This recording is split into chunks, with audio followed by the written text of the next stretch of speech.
What's up, you guys? Sean Ross Sapp, Fightful.com, here with the one, the only Swoggle. How you doing? Good. Very good. I've had to sit by Ethan Page all day, so my day kind of sucks, but I'm making the best of it.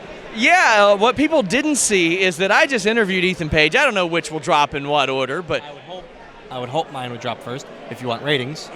You might be a little more newsworthy than him. I mean, he's on Twitch, or what is he on? He's not an author, I know that much, and you are. He's not a goddamn author like myself. He's not a movie star, and you are. 2-time movie star, 6 WrestleManias, not a big deal. He doesn't get calls to be in every single battle royal that has ever existed in the history of time like you do. I mean, has he went to Saudi? Nope. Has he even met Macaulay Culkin? He has not met Macaulay Culkin. He's probably hardly seen Home Alone. I don't think those have even made it to Canada yet. That's true. That's a good point. So I went into this interview. I just came up to you and I was like, hey, let's grab an interview.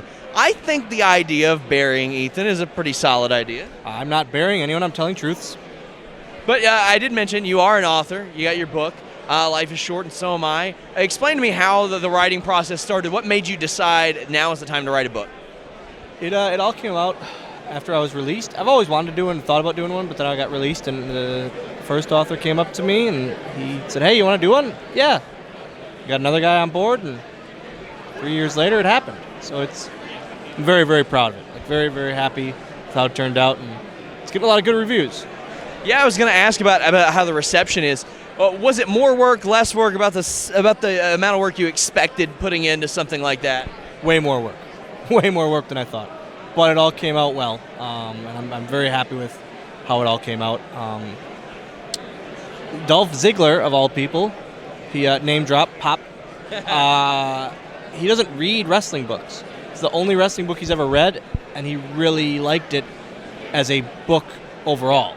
So that meant a lot.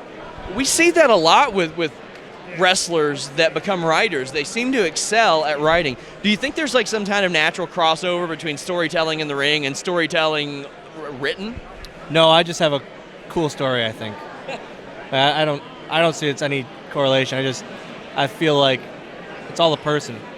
There's some really shitty wrestling books out there. Yeah, there are. And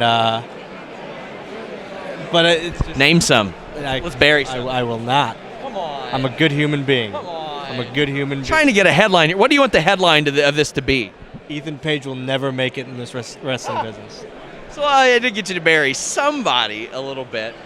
So Ethan Page will never make it in this wrestling business after you already have made it. Former Cruiserweight champion.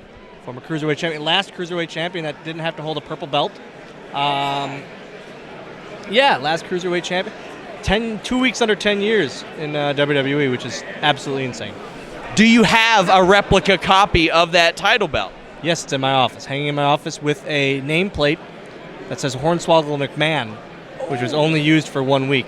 It's pretty awesome. So obviously that's one of your more talked about storylines, that the Cruiserweight title and the... Not the one where I was birthed by Mae Young? I mean, we can talk about that, because my question is, how far ahead of time do you hear about any of these stories that have stuck with people for years, like you being Vince McMahon's son or the Raw general manager? Is that a show up the day of and figure out type of thing? Vince's son, I found out at 3:30 that afternoon. Oh, wow. Cruiserweight champion, I found out the Friday, 2 days before. And it's very, very, all my stuff has been very last minute. I mean, you can find out all about it in my award-winning best-selling novel, Life's Short and So Am I, by Dylan Poston. We encourage you guys to check out that book. Let them know where they can follow you on social media before we go. At WWE Hornswoggle, because they haven't taken that away yet. On Instagram and Twitter. Otherwise, check out my book on Amazon. Guys, make sure you guys check it out. It's getting great reviews. Until next time, we're out.